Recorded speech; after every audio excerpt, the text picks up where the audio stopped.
Hello everyone. Here we are going to start with a new chapter that is force and pressure.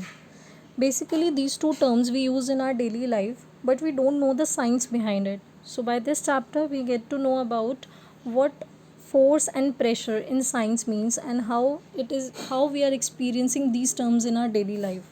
So, firstly, I'm going to tell you what topics we are going to cover. First one is introduction, then what is force, and then effects of force, and in the last, we are going to study about unit of force. So, in introduction, I'm giving you some situations. Think about the situation and find out what is common in all these situations. Example: we are having moving a book placed on a table. We are moving a book that is placed on a table, opening a door, lifting a bucket filled with water, opening a drawer, kicking a football, hitting the ball with the bat. These are some situations.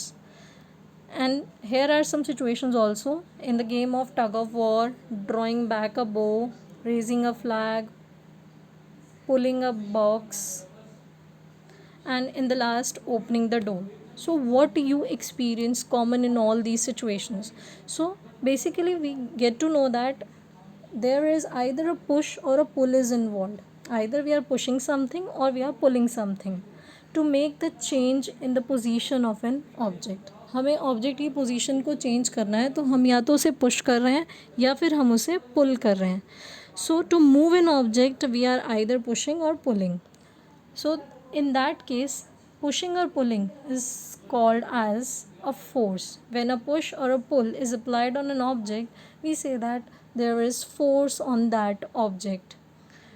What force is? Force होता क्या है? A force is a push or pull or maybe both. खाली push भी हो सकता है, पुल भी हो सकता है, और इवन पुश और pull on a same object भी हो सकता है. दोनों एक्सपीरियंस कर सकते हैं. A force can not be seen. Force को हम देख नहीं सकते, but we can feel that force. हम उस फोर्स को फील कर सकते हैं. And we can observe the effects of the force also. हम फोर्स के इफ़ेक्ट्स को भी ऑब्जर्व कर सकते हैं कि अगर हम फोर्स लगाते हैं तो क्या चेंजेस आते हैं. सो बेसिकली हमने बोला फोर्स क्या है. Either it will be a push or it will be a pull. So push क्या है? A force to move an object away from your body. अगर हम एक ऑब्जेक्ट को अपने से दूर कर रहे हैं तो we are pushing that. And if we are attracting that object towards us or we are making an object to move towards us, then it is called as pull. And in case both are applying on a same object, the examples are like playing a guitar, sawing wood, scrubbing the floor, rowing a boat. These are the examples in which combination of push and pull is observed. So we basically say that a push or pull on an object or both on an object is called force. Now, how this force comes into action? It comes into an action by some interaction. Interaction की वजह से क्या आता है? Force आता है. Without interaction there will be no force. अब ये इंट्रैक्शन होता है किसका? बेसिकली टच का. If we touch something, we are applying a force on that thing. So by that force, the object changes the state. Object अपनी state को क्या कर लेता है? Change कर लेता है. For example, if a book is lying on the table, it will remain on it until we will not apply any kind of force on that book. अगर एक बुक टेबल पे रखी है तो वो वहीं रखी रहेगी जब तक कि आप उसके ऊपर कोई फोर्स अप्लाई नहीं करोगे. So now we are discussing about some effects of force. Effects of force यानी फोर्स लगाने से क्या चेंजेस आते हैं? Stops a moving object or makes a stationary object move. एक मूविंग ऑब्जेक्ट को रोक सकता है या एक रुके हुए ऑब्जेक्ट को मूव करा सकता है. It change the speed of the object. Increase भी कर सकता है, डिक्रीज भी कर सकता है.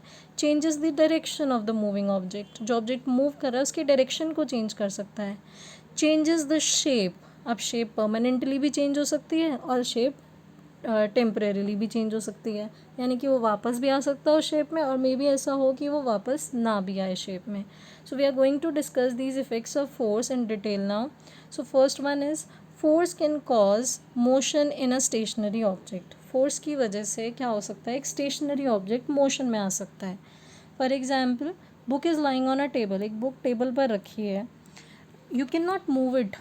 हम उसको मूव नहीं करा रहे हैं. But if I apply some force on that object, the book changes its position. Book क्या करेगी? अपनी पोजीशन को चेंज कर लेगी.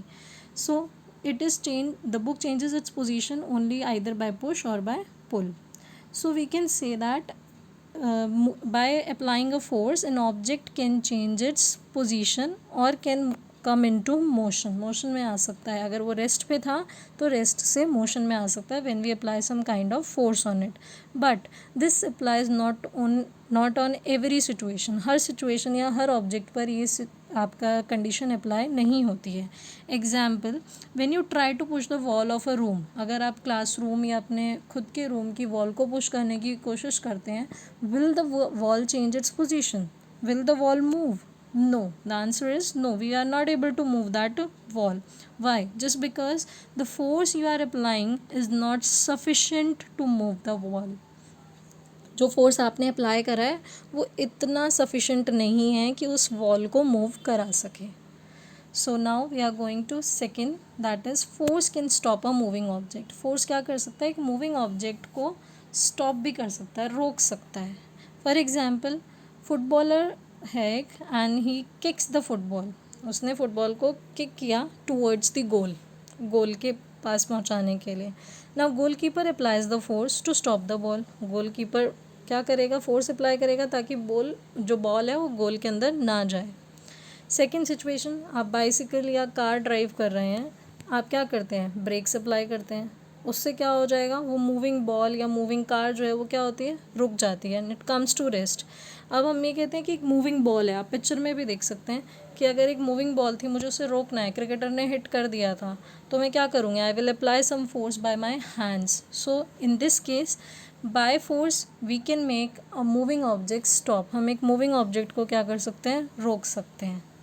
Third situation, force can change the direction of motion of a moving object. Force जो है वो एक मूविंग ऑब्जेक्ट की डायरेक्शन को भी चेंज कर सकता है. एग्जाम्पल के लिए, batsman hits the ball with his bat. Batsman ने बॉल को हिट किया तो वो किसी भी डायरेक्शन में भेज सकता है ना.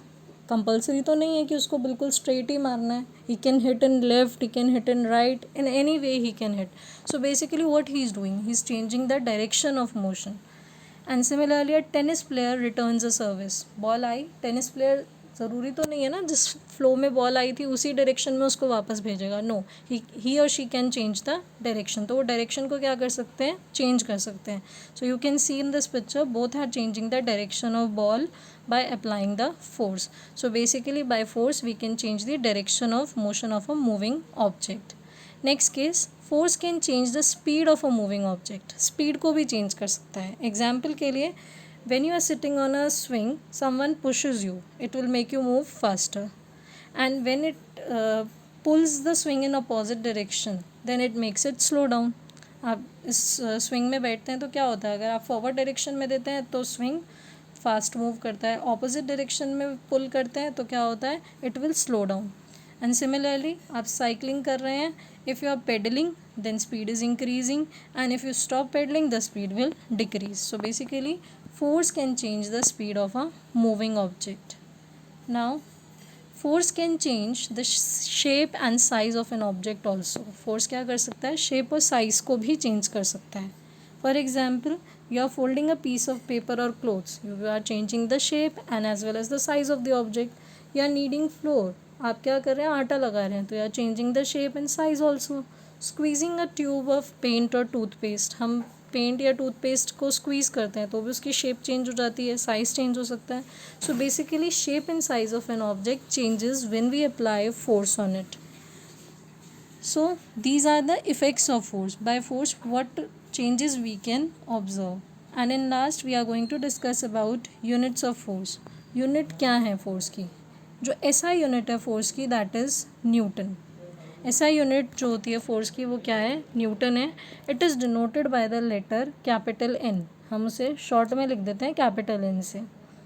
Now अगर हमें 1 न्यूटन का फोर्स फील करना है तो इसके लिए एक एग्जाम्पल है. We can place a 100 gram वे, जो 100 ग्राम का आपका वजन करने का होता है, जो फ्रूट सेलर्स या वेजिटेबल सेलर्स के पास अवेलेबल होता है. आप उसको अपने पाम पर रखिए और आप ऑब्ज़र्व करेंगे तो कि जो फोर्स उस पर आप फील कर रहे हैं दैट इज़ 1 न्यूटन. सिमिलरली अगर 200 ग्राम का लेते हैं तो the force will be 2 newton. So what basically this force means, तो यहाँ पर जो फोर्स एक्सर्ट हो रहा है by the 100 gram weigh on your palm is nearly equal to 1 Newton.